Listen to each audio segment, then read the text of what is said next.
Okay, so today we will discuss the last lecture of dermatology, that is about neurocutaneous disorders.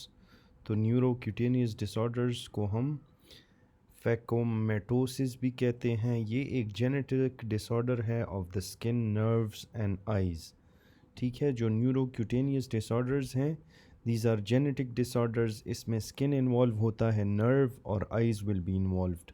जो other structure इसमें sometimes involve होते हैं उसमें bones और kidneys आते हैं। तो ये स्ट्रक्चर्स डिराइव होते हैं फ्रॉम द एक्टोडर्म। इसमें आपके साथ न्यूरोफाइब्रोमाटोसिस आता है, ट्यूबरस स्क्लेरोसिस आएगा, स्टर्ज वेबर सिंड्रोम आएगा और वॉन हिपल लिंडाउ डिजीज़ आएंगे। ठीक है, तो these are the neurocutaneous disorders, genetic disorders of the skin, nerves and eyes. Bones और किडनीज़ को भी इन्वॉल्व करते हैं, एक्टोडर्म के स्ट्रक्चर से डिराइव होते हैं, और ये चार डिजीज़ हम आगे पढ़ेंगे। ठीक है, तो आप इस डायग्राम को देखें। This is the epidermis, skin layer, फिर न्यूरॉन्स ऑफ द ब्रेन और पिगमेंट सेल्स। ये तीनों चीज़ें जो है ये आपके साथ एक्टोडर्म से डिराइव होते हैं। That's why this disease, neurocutaneous disorders, are also the structures of it are derive from the ectoderm. Neurofibromatosis जो इसका पहले वाला है, तो that is a familial cancer syndrome.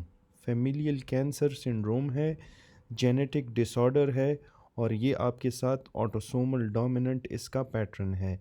इसमें आपको क्या मिलेगा? आपको म्यूटेशन मिलेगी इन NF1 और NF2 जीन्स में। और NF1 जो है इसका मोस्ट कॉमन टाइप है।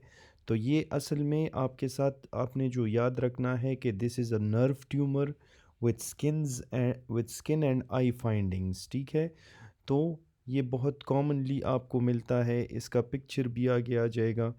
न्यूरोफाइब्रोमाटोसिस जो है इसे हम वॉन रेक्लिंग हॉसन्स डिजीज़ भी कहते हैं। म्यूटेशन ऑफ NF1 आपको मिलती है, और ट्यूमर सप्रेसर जीन आपको मिलेगा ऑन क्रोमोसोम नंबर 17 पे, विच इनकोड्स फॉर न्यूरोफाइब्रोमिन। न्यूरोफाइब्रोमिन के लिए ये इनकोड करता है, जो आपके साथ ट्यूमर सप्रेसर प्रोटीन है। और ये आपके साथ एक्चुअल में क्या करता है कि रास फंक्शन को रिस्ट्रिक्ट करवाता है। तो जब भी म्यूटेशन हो जाती है तो इसमें क्या होता है कि रास की ओवर एक्टिविटी हो जाएगी, and you will find uncontrolled growth. तो म्यूटेशन इन NF1 आपके साथ क्या करता है कि ये आपके साथ अगर इसमें म्यूटेशन हो जाए तो रास की ओवर एक्टिविटी हो जाएगी, और जिसकी वजह से you will find uncontrolled growth. This is autosomal dominant with 100% penetrance, और all genes carrier have the disease. जिसमें भी ये जो भी ये जीन कैरी करता है, they will have the disease. Children of the affected individuals have 50% chances to develop the disease. That's why it is autosomal dominant. इसके अलावा इसमें एक इम्पॉर्टेंट बात जो आपने याद रखनी है कि इसमें आपको वेरिएबल एक्सप्रेसिविटी मिलेगी। तो सम पेशेंट्स में आपको माइल्ड फीचर्स मिलेंगे, वाइल अदर पेशेंट्स में आपको सिवियर फीचर्स मिलेंगे। ये आपके साथ न्यूरोफाइब्रोमाटोसिस का एक पेशेंट है। आपने मोस्टली इसको देखा भी होगा, इमेजेस में देखा होगा। तो ये इस तरह आपको जो है बिनाइन ट्यूमर्स मिलते हैं थ्रू आउट द बॉडी। सारे बॉडी को ये इन्वॉल्व कर सकता है। तो इसमें न्यूरोफाइब्रोमास बनते हैं जो बिनाइन ट्यूमर्स हैं, और वो आपके साथ डेवलप होते हैं on the nerves, often cutaneous nerves पे ये आपके साथ डेवलप होते हैं। आई को भी इन्वॉल्व करता है, जिस तरह हमने कहा। तो आई में ये आपके साथ लिश नोड्यूल बनाएगा, जो कि ब्राउन स्पॉट होता है ऑन आयरस। तो ये ब्राउन ब्राउन स्पॉट्स जो आपको नज़र आ रहे हैं, these are actually the Lisch nodules जो आपको मिलते हैं न्यूरोफाइब्रोमाटोसिस में। तो ये बहुत इम्पॉर्टेंट बात है, ये आपने याद रखनी है। फिर न्यूरोफाइब्रोमाटोसिस में आपको कैफ़े ओलेट स्पॉट्स मिलेंगे। ये coffee with milk, light brown macules आपको मिलते हैं। Light brown macules, coffee with milk. Cafe OLED spots का मतलब है कॉफ़ी विद मिल्क। तो ये आपके साथ मिल्क मिल्क नज़र आ रहा है, ये कॉफ़ी बस जस्ट ये आपने याद रखना है। एक आपके साथ क्या था, एक आपके साथ थे लिश नोड्यूल्स, दूसरी इम्पॉर्टेंट बात आपने जो याद रखनी है कि इसमें कैफ़े ओलेट स्पॉट्स होते हैं, वेरिएबल एक्सप्रेसिविटी होगी, mutation in NF1 autosomal dominant, neurofibromas आपको मिलेंगे, लिश नोड्यूल्स मिलेंगे और कैफ़े ओलेट स्पॉट्स, उसके अलावा फ्रेकल्स भी आपको मिल सकते हैं। Freckles are not random clusters in the skin folds, और ये फ्रेकल्स आपको एक्जिला और ग्रॉइन रीजन्स में मिलेंगे। न्यूरोफाइब्रोमाटोसिस 1 जो है उसमें आपको ऑप्टिक ग्लायोमास भी मिलते हैं। Optic glioma usually develop by 3 years of age. Optic glioma आपको मिलेंगी, बोन एबनॉर्मेलिटीज़ आपको मिलेंगी जिसमें कर्वेचर ऑफ लॉन्ग बोन्स हुआ होगा, फेशियल डिफॉर्मिटी हुई होती है ऑफ द आई सॉकेट, और आपको स्कोलियोसिस मिलता है। Apart from that there will also be intellectual impairment. तो हमने क्या क्या चीज़ें पढ़ी? हमने पढ़ी न्यूरोफाइब्रोमाटोसिस में कि ये आपके साथ leash nodule cafe OLED spots हैं, इसमें फ्रेकल्स होंगे, ऑप्टिक ग्लायोमा होंगे, आइज़ में लिश नोड्यूल होते हैं, brown brown spots, bone abnormality जिसमें कर्वेचर ज़्यादा हुआ होगा, फेशियल डिफॉर्मिटी आपको मिलती है, और स्कोलियोसिस। उसके अलावा the patient will have intellectual impairment. Apart from that patient is hypertensive, उसमें आपको रीनल आर्टरी स्टीनोसिस मिलती है, और rarely it can develop into phaeochromocytoma. Malignant tumour जो है, सम न्यूरोफाइब्रोमास आपके साथ मेलिग्नेंट हो जाते हैं, usually not skin lesions, peripheral nerve sheath tumours, और ये आपके साथ ऑकर होते हैं इन एडोलेसेंस और एडल्टहुड, और प्रेजेंस एज पेन और सडन ग्रोथ ऑफ न्यूरोफाइब्रोमा। तो ये न्यूरोफाइब्रोमा जो छोटे छोटे आपको नज़र आ रहे थे, ये इनकी सडन ग्रोथ हो जाती है। These are neurofibromas. ये एक एक स्पॉट जो आपको नज़र आ रहा है ना, तो इनकी सडन ग्रोथ हो जाती है if the tumour is malignant. ठीक है, पेशेंट में हाइपरटेंशन भी आपको मिलेगा। डायग्नोस्टिक क्राइटेरिया क्या है कि 6 और मोर कैफ़े ओलेट स्पॉट्स अगर हों तो इट मींस दिस इज़ न्यूरोफाइब्रोमाटोसिस 1। 2 और मोर न्यूरोफाइब्रोमास हों, ठीक है, या फ्रेकल्स इन एक्जिला और ग्रोइन, ऑप्टिक ग्लायोमा आपको नज़र आई, 2 और मोर लिश नोड्यूल्स आपको नज़र आए, बोन लीजन्स हो, first degree relative with neurofibromatosis, family history भी पॉजिटिव हो। तो ये इसका डायग्नोस्टिक क्राइटेरिया है कि 6 या 6 से ज़्यादा कैफ़े ओलेट स्पॉट्स, 2 और मोर देन 2 न्यूरोफाइब्रोमास, फ्रेकल्स होंगे एक्जिला और ग्रोइन में अगर हों तो इट मींस न्यूरोफाइब्रोमाटोसिस है। ऑप्टिक ग्लायोमा अगर हुई हो, 2 और मोर लिश नोड्यूल्स हों, बोन लीजन हो, या फैमिली हिस्ट्री इसमें पॉजिटिव हो। बर्थ टू 2 ईयर्स में कैफ़े ओलेट स्पॉट्स मिलते हैं, बोन एबनॉर्मेलिटीज़ मिलती हैं, ऑप्टिक ग्लायोमास मिलती है। फ्रॉम एज 2 to 6 आपको लिश नोड्यूल्स मिलती है, और the patient will have developmental delay, और एडोलेसेंस या प्यूबर्टी में यू विल सी क्यूटेनियस न्यूरोफाइब्रोमास, आपको क्यूटेनियस न्यूरोफाइब्रोमास नज़र आएंगी। So this was about neurofibromatosis 1. Now we will talk about neurofibromatosis 2. इसमें लेस कॉमन होता है ये 1 से, और ये ऑटोसोमल डोमिनेंट है उसकी तरह। इसमें आपके साथ NF2 जीन में म्यूटेशन होती है, और ये इसका मेजर फीचर क्या है कि ये CNS ट्यूमर्स कॉज करवाएगा। इसमें आपको ये बहुत ज़्यादा इम्पॉर्टेंट है for MCQs point of view कि you will have bilateral schwannomas in neurofibromatosis 2। तो इसमें एकॉस्टिक न्यूरोमास भी आते हैं, और it occurs in almost all patients. You can also, the patient can also have meningiomas. तो ये meningiomas याद रखना है या नहीं याद रखना, ये दोनों बातें आपको याद होनी चाहिए कि bilateral schwannomas और acoustic neuromas आपको न्यूरोफाइब्रोमाटोसिस 2 में मिलता है। This is less common than 1. It is autosomal dominant like 1. NF2 gene में म्यूटेशन होती है, और दूसरी इम्पॉर्टेंट बात जो आपने याद रखनी है that is CNS tumours cause करवाता है, ये इसका मेजर फीचर है। तो श्वानोमा में आपके साथ क्या होता है? श्वानोमा में Schwann cells glial non neurons of the PNS. इसके अलावा they are classically located on cranial nerve 8 और इसमें श्वानोमा में patient will have hearing loss, tinnitus और एटेक्सिया। तो इसमें श्वानोमा में Schwann sales will be involved जो कि आपके साथ एक्चुअली ग्लायल सेल्स होते हैं ऑफ द पीएनएस। ये लोकेटेड होते हैं on cranial nerve number 8, that's why आपको हेयरिंग लॉस, टेनाइटस, एटेक्सिया इस टाइप के फीचर्स इसमें नज़र आएंगे। फिर है ट्यूबरस स्क्लेरोसिस।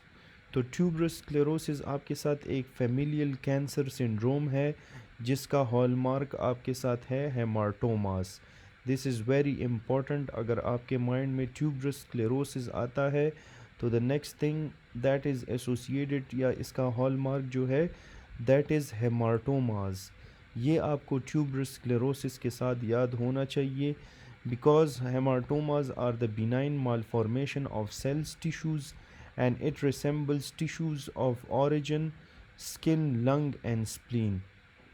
ये benign malformation of the cells tissue और ये resemble tissue of origin like skin, lung और spleen की तरह। ये हेमाटोमास आपको ट्यूबरस स्क्लेरोसिस में मिलते हैं और इसका मेन क्लिनिकल फीचर क्या है, पेशेंट को सीजर्स आएंगे।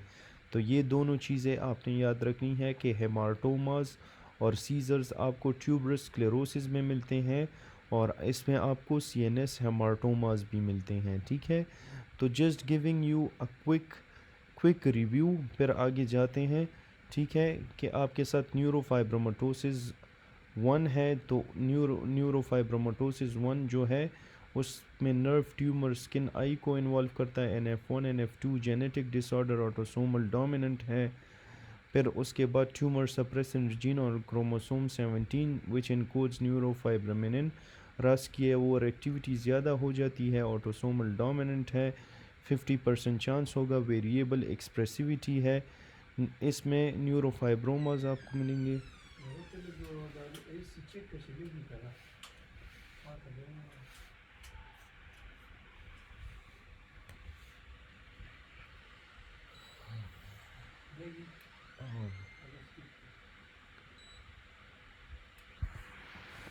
ओके, सॉरी फॉर दैट,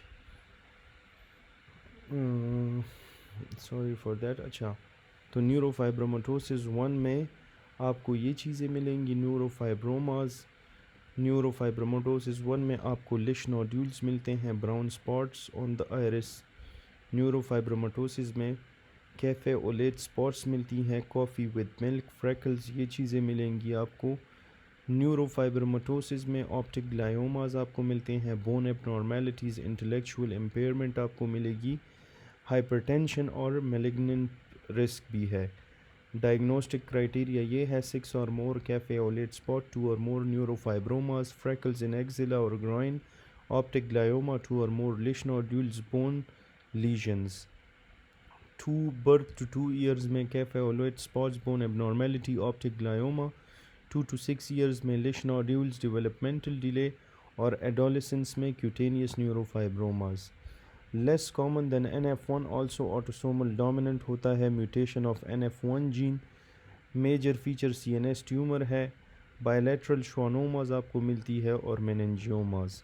श्वानोमा में glial cells of the PNS involve होते हैं, क्रेनियल नर्व 8 को इन्वॉल्व करता है, हियरिंग लॉस, टेनाइटस और एटेक्सिया होंगी।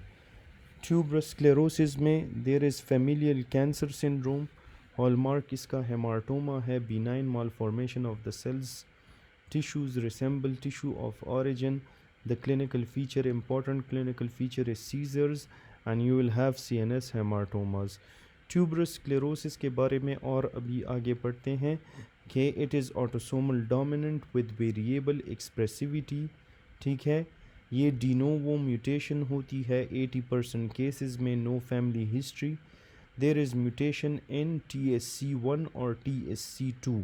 ये इसके लिए इम्पॉर्टेंट है कि यू शुड रिमेंबर कि ट्यूबरस स्क्लेरोसिस में TSC1 और TSC2 जीन में आपके साथ म्यूटेशन होती है। TSC1 को हम हेमार्टिन कहते हैं और TSC2 को हम ट्यूबरिन कहते हैं।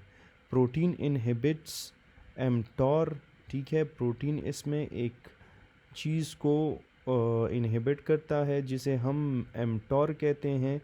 एमटॉर क्या होता है? It is mechanistic target of rapamycin. ये mechanistic target of rapamycin mTOR, तो प्रोटीन इसमें इनहिबिट करता है मैकेनिस्टिक टारगेट ऑफ रैपामाइसिन जिसे हम एमटॉर कहते हैं, और काइनेस को भी इनहिबिट करता है। अगर इसमें म्यूटेशन हो जाए तो एमटॉर की ओवर एक्टिविटी हो जाती है जिसकी वजह से there is a lot of cell growth, और इसकी वजह से सेल साइज़ आपके साथ इंक्रीज़ होता है। ट्यूबरस स्क्लेरोसिस जो है it is wide spread tumour, इसमें वाइड स्प्रेड ट्यूमर फॉर्मेशन होती है। It involves multiple organ systems, numerous haematomas and other neoplasms आपको मिलते हैं। और क्लासिक फीचर्स में you will find seizures which is the most common presenting features, तो ये आपने याद रखना है। अच्छा, ऐश लीफ स्पॉट्स आपने याद रखने हैं, ये आपको ट्यूबरस स्क्लेरोसिस में मिलता है। दिस इज़ वेरी इंपॉर्टेंट, ठीक है। तो आपने ये याद रखना है कि कैफ़े ओलेट स्पॉट्स आपको न्यूरोफाइब्रोमाटोसिस में मिलते हैं, और ऐश लीफ स्पॉट्स आपको ट्यूबरस स्क्लेरोसिस में मिलते हैं, which are pale hypopigmented skin lesions. इसके अलावा आपको मिलेगा फेशियल स्किन स्पॉट्स जिसे हम एंजियोफाइब्रोमास कहते हैं, ये आपको ट्यूबरस स्क्लेरोसिस में मिलेगा। और इंटेलेक्चुअल इम्पेयरमेंट होगी which is also known as mental retardation, या इसमें मेंटल रिटार्डेशन भी हो सकती है ट्यूबरस स्क्लेरोसिस में। तो seizures, ash leaf spot, facial skin spots और इंटेलेक्चुअल इम्पेयरमेंट आपको मिलती है इन ट्यूबरस स्क्लेरोसिस। फिर है सीएनएस के ट्यूमर्स, तो सीएनएस के ट्यूमर्स आपके साथ कॉर्टिकल ट्यूबर्स हो सकते हैं और सब एपेंडाइमल नोड्यूल्स हो सकते हैं। कॉर्टिकल ट्यूबर्स में डिस्टॉर्टेड कॉर्टेक्स आपको मिलेगा और सीजर्स आपको मिलेंगे। और जो सब एपेंडाइमल नोड्यूल्स है इसमें एपेंडाइमा लाइनिंग ऑफ द वेंट्रिकल्स आपके साथ डिस्टॉर्ट हो जाता है। ट्यूबरस स्क्लेरोसिस में जो है देर आर लो ग्रेड एस्ट्रोसाइटोमा, ये याद रखना है कि लो ग्रेड एस्ट्रोसाइटोमा भी आपको मिल सकती है, ठीक है। ट्यूबरस स्क्लेरोसिस को हम सब एपेंडाइमल जॉइंट सेल एस्ट्रोसाइटोमास भी कहते हैं।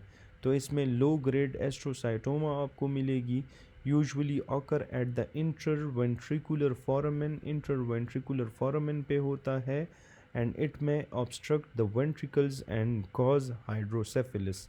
तो ये आपके साथ वेंट्रिकल को ब्लॉक कर सकता है and it causes हाइड्रोसेफिलिस। This is a picture of tuberous sclerosis, ठीक है। एंजियोफाइब्रोमास भी इसे हम कहते हैं।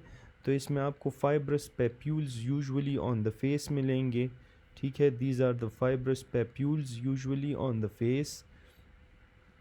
Apart from that ash leaf spots हमने पढ़ा, तो वो हाइपोपिगमेंटेड मैक्यूल होता है, यूजुअली ओवल होगा या एलिप्टिकल होगा। So this is ash leaf spot, leaf की तरह है, इसे हम ऐश लीफ कहते हैं। हाइपोपिगमेंटेड मैक्यूल होगा, यूजुअली ओवल या एलिप्टिकल होता है। इसके अलावा आपके साथ शाग्रीन पैचेस, ये बहुत इम्पॉर्टेंट है। शाग्रीन पैचेस के बारे में एमसीक्यूज़ मैंने ख़ुद भी पढ़ा है, तो you should remember that this Sjogren's patches are in tuberous sclerosis. These are the connective tissues hematomas which are usually found on the lower back. Orange peel और leathery texture आपको मिलता है, ठीक है। ऑरेंज पील या leathery texture मिलेगा, यह आपको लोअर बैक में मिलता है, और कनेक्टिव टिश्यू हेमाटोमास इसमें आपको मिलती है। तो this is a shagreen's patch, ठीक है, ये आपको ट्यूबरस स्क्लेरोसिस में मिलता है। Apart from that ungual fibromas is also very very important. Ungual का मतलब होता है नेल पे, तो fibromas beneath the nail beds. Ungual fibromas आपको मिलेंगी in tuberous sclerosis. Tuberous sclerosis में आपको रेब्डोमायोमास भी मिलते हैं, which are the tumours of the muscle cells. ये बिनाइन होते हैं, मेटास्टेसाइज नहीं होते। और classic cardiac feature of tuberous sclerosis जो है 90% केसेस में दैट इज़ रेब्डोमायोमास। समटाइम्स ये आपके साथ डिटेक्ट होते हैं प्रीनेटली और ट्यूमर एम्बेडेड होता है इन द वेंट्रिकुलर वॉल। ये इसमें आपको रेयर सिम्टम्स फ्रॉम ऑब्स्ट्रक्शंस या एरिथमिया मिलेंगे साथ में। ट्यूबरस स्क्लेरोसिस में देर इज़ रीनल एंजियोमायोलाइपोमास, ये भी आपको मिलते हैं, which are most frequent renal manifestations. Multiple होते हैं, बायलैटरल होते हैं, proliferation of epithelioid cells around the vessel. इसमें क्या होगा, रीनल एंजियोमायोलाइपोमास में there is proliferation of epithelioid cells around the vessels, जिसमें ग्रोथ एंड हेमोरेज हो जाती है, which leads to pain and it may cause renin dependent hypertension. तो ये आपके साथ रेनिन डिपेंडेंट हाइपरटेंशन कॉज करवाएगी and there is a risk of CKD, compression of normal renal tissue. अच्छा, ट्यूबरस स्क्लेरोसिस में you will also find renal angiomyolipomas. This is an example of renal angiomyolipomas. ये arrow इस पे indicate हुआ है। This is a renal angiomyolipoma. Tuberous sclerosis के classical case में scenario में आपको एक चाइल्ड या इन्फेंट नज़र आएगा, उसको सीजर्स होंगे, ऐश लीफ स्पॉट्स होंगे और साथ में एंजियोफाइब्रोमास होंगी। तो you will suspect that this is a case of tuberous sclerosis. फिर इसके बाद आता है स्टर्ज वेबर सिंड्रोम। ये आपके साथ एक कॉन्जेनिटल वेस्कुलर डिसऑर्डर है कैपिलरीज का। ठीक है, तो कैपिलरीज का डिसऑर्डर है स्टर्ज वेबर सिंड्रोम। इसमें spontaneous gene mutation in the early development, gene mutation होती है early development, this is not inherited. इसके 3 क्लासिकल फीचर्स है, ये बहुत इंपॉर्टेंट है। पोर्ट वाइन स्टेन ये आपको मिलता है in Sturge Weber syndrome. Port wine stain on the face, birth mark भी इसे हम कहते हैं। ये port wine stain on the face आपको स्टर्ज वेबर में मिलेगा। लेप्टोमेनिंजियल एंजियोमास जो ब्रेन ट्यूमर्स हैं, लेप्टोमेनिंजियल एंजियोमास आपको स्टर्ज वेबर सिंड्रोम में मिलेंगे। And there is increased ocular pressure जिसे हम ग्लूकोमा कहते हैं। तो ग्लूकोमा, ब्रेन ट्यूमर्स और पोर्ट वाइन स्टेन ये आपको मिलेंगे स्टर्ज वेबर में। Port wine stain, leptomeningeal angiomas और इंक्रीज्ड ऑक्यूलर प्रेशर। इसमें आपको स्पॉन्टेनियस म्यूटेशन मिलती है इन जीनैक जीन में आपको मिलती है mutation. It occurs after fertilisation. Somatic mutation आपको इसमें मिलती है। और मोसिएज़म ये बहुत इम्पॉर्टेंट है। मोसिएज़म जो है, some cells are normal, some are mutated, ये आपको स्टर्ज वेबर में मिलता है। और भी सिंड्रोम्स में मिलता है, लेकिन स्टर्ज वेबर के साथ याद रखो कि उसमें भी मोसिएज़म होता है, सम सेल्स नॉर्मल होंगे, कुछ म्यूटेटेड होंगे। इसके अलावा ये फर्टिलाइजेशन के बाद होता है तो सोमैटिक म्यूटेशन कॉज करवाता है। जीनैक जीन में एबनॉर्मेलिटी होती है और इसमें एबनॉर्मल कैपिलरी फॉर्मेशन या ग्रोथ आपको नज़र आएगी। एबनॉर्मल कैपिलरी फॉर्मेशन या ग्रोथ आपको स्टर्ज वेबर में नज़र आएगी। स्टर्ज वेबर में this is a typical example of port wine stain जिसे हम नेवस फ्लेमस भी कहते हैं, हमने पिछले वीडियोस में पढ़ा है। माल फॉर्मेशन हो जाती है in the dermal capillaries and venules और ये आपके साथ ऑकर होता है on face in Sturge Weber syndrome. Unilateral होता है, first second trigeminal area involve होती है। इसमें स्लो या लो ब्लड फ्लो आपको नज़र आएगी और जो एरिया है वो आपको पिंक रेड पैच की तरह नज़र आएगा। It is apparent at birth and does not regress, grows as the child grow. तो ये विद एज आपके साथ इंक्रीज़ होता है। अच्छा, फिर लेप्टोमेनिंजियल एंजियोमास क्या है? दीज आर लेप्टोमेनिंजीज पाया मैटर और एरेक्नॉइड मैटर के दौरान आपको लेप्टोमेनिंजीज मिलती है। अच्छा, पाया एरेक्नॉइड और ड्यूरा मैटर को हम मेनिंजीज कहते हैं, उसके ऊपर बोन होता है, फिर पेरियोस्टियम, फिर स्किन। ठीक है, तो पाया और एरेक्नॉइड के दरमियान जो मेनिंजीज है उसको हम लेप्टोमेनिंजीज कहते हैं। एंजियोमास क्या होती हैं? These are capillary venous malformation. Capillary और वेन के दरमियान जब मालफॉर्मेशन होती है, दैट इज़ कॉल्ड एंजियोमा। अच्छा, ये लेप्टोमेनिंजियल एंजियोमा आपके साथ ऑकर होती है on the same side as the port wine stain. जिस साइड पे पोर्ट वाइन स्टेन है, उस साइड पे आपके साथ लेप्टोमेनिंजियल एंजियोमा होगी। It may cause seizures in 80% of the patient, often begins after 2 years of life, और 2 years ऑफ लाइफ के बाद ये बिगिन होती है। And it may cause hemiparesis और हेडेक। आपके साथ it can cause hemiparesis and headache. तो स्टर्ज वेबर सिंड्रोम में हमने अभी तक जो पढ़ा है, ये सारी चीज़ें हमने पढ़ी है, मैं इसको रिव्यू कर देता हूँ। अच्छा, बिफोर प्रोसीडिंग प्लीज़ इस पेज को लाइक कर दें, क्योंकि ये सारी वीडियोस मैं आप लोगों के हेल्प के लिए बना रहा हूँ, तो I would really expect your support. आपका कुछ नहीं जाएगा, it will take only 5 seconds, just click on the subscribe button, ठीक है, and I will really be thankful। अच्छा, ग्लूकोमा भी आपको मिलती है इन्फेंसी और अर्ली एडल्टहुड में। एग्जैक्ट मैकेनिज़्म उसका अनक्लियर है। एबनॉर्मेलिटीज़ आपको मिलती है in the anterior chamber angle में। एलिवेटेड वीनस प्रेशर होता है इन द एपिस्क्लेरा, और there is choroidal haemangiomas and it causes vision impairment. Apart from that newborn baby होगा जिसमें पोर्ट वाइन स्टेन, ग्लूकोमा और सीजर्स आपको मिलेंगी। तो दिस इज़ अ टिपिकल और a classical example of Sturge Weber. इसको मैं जल्दी से रिव्यू कर देता हूँ। कंजेनिटल वेस्कुलर डिसऑर्डर है of the capillaries. Gene mutation होती है, नॉन इनहेरिटेड है। 3 classical feature: port wine stain, leptomeningeal angioma, increase ocular pressure. अच्छा, जो जेनेटिक्स है, जीनैक जीन में आपके साथ म्यूटेशन होती है, सोमैटिक म्यूटेशन भी होती है, मोसिएज़म और एबनॉर्मल कैपिलरी फॉर्मेशन आपको नज़र आएगी। मालफॉर्मेशन होती है of the dermal capillaries and venules, और ये फेस पे होता है, यूनिलैटरल ट्राइजेमिनल एरिया को इन्वॉल्व करता है। लो ब्लड फ्लो होती है, रेड या pink patch apparent on birth, do not regress and grow as the child grows. Apart from that leptomeningia आपके साथ पाया और एरेक्नोइड के दरमियान होता है। एंजियोमा का मतलब है capillary venous malformation. They both are on the same side of the port wine stain. ये 80% केसेस में सीजर्स कॉज करवाएगा and it may cause hemiparesis और हेडेक।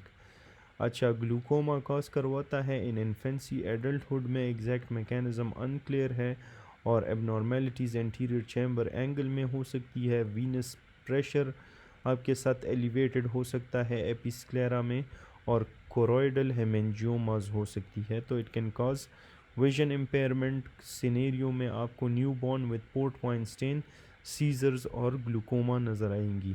फिर इसके बाद है von Hippel Lindau disease. Genetic cancer syndrome है, multiple benign malignant tumours होते हैं इसमें। वॉन हिपल लिंडाउ जीन में डिफेक्ट होता है जो क्रोमोसोम नंबर 3 पे आपको मिलता है। It codes for VHL tumour suppressor protein, और वो क्या है? अच्छा, अभी इसमें यूबिक्विटिनेशन ऑफ हाइपोक्सिया इंड्यूस फैक्टर, तो ये चीज़ आपने इसके बारे में लाजमी याद रखनी है। This is very important for von Hippel Lindau syndrome. Ubiquitination जो है आपको इस वॉन हिपल लिंडाउ में मिलती है। इसका मीनिंग अपने लिए सर्च कर ले कि व्हाट इज़ यूबिक्विटिनेशन। अच्छा, तो इसमें यूबिक्विटिनेशन होती है ऑफ हाइपोक्सिया इंड्यूसिबल फैक्टर्स।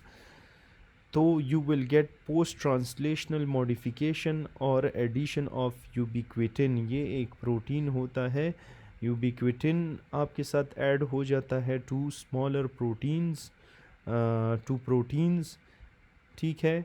तो ये यूबिक्विटिन आपके साथ ऐड होता है to protein. It tags protein for destruction in प्रोट्यूसोम।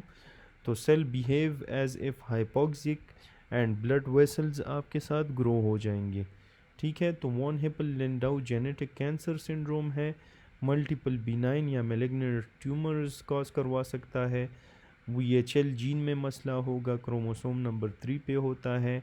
यूबिक्विटिन आपके साथ यूबिक्विटिनेशन ऑफ हाइपोक्सिया इंड्यूस्ड फैक्टर इसमें आपको मिलेगी, जो कि आपके साथ एक पोस्ट ट्रांसलेशनल मॉडिफिकेशन है, यूबिक्विटिन प्रोटीन के साथ ऐड होता है and which are smaller proteins, और ये प्रोटीन को टैग करता है for destruction in the proteasome. Cell behave करता है जैसा कि उसको हाइपोक्सिया हुई है और इसकी वजह से ब्लड वेसल की ग्रोथ हो जाती है। ठीक है, तो this is first of all hypoxia VHL। ठीक है, तो transcription of hypoxia inducible genes आपको नज़र आएगी। फिर है नॉर्मोक्सिया। नॉर्मोक्सिया में loss of H1F1 alpha through proteasomal degradation.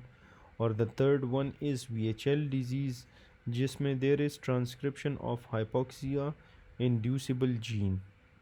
Von Hippel Lindau में मल्टीपल हेमेंजियोब्लास्टोमाज आपको मिलेंगी, क्लम्प्स ऑफ कैपिलरीज जिसको एंजियोमाटोसिस कहते हैं। You will see bright red on gross examination, it will be well circumscribed, ये बिनाइन होगा, invasion या मेटास्टेसिस इसमें नहीं होंगी, और सिम्टम्स में कंप्रेशन ऑफ अदर स्ट्रक्चर्स और हेमरेज आपको मिल सकते हैं। It occurs in the CNS, ये आपके साथ rarely occur sporadically outside VHL। Classic location इसका कौन सा है? सेरेबेलम, स्पाइनल कॉर्ड और रेटिना। तो ये सेरेबेलम, स्पाइनल कॉर्ड और रेटिना में हो सकती है। हेमेंजियोब्लास्टोमास है, क्लम्प्स ऑफ कैपिलरीज है, ब्राइट रेड होता है, ग्रॉस एग्जामिनेशन पे वेल सर्कमस्क्राइब्ड है। ठीक है, occurs in the CNS or rarely occurs sporadically outside VHL.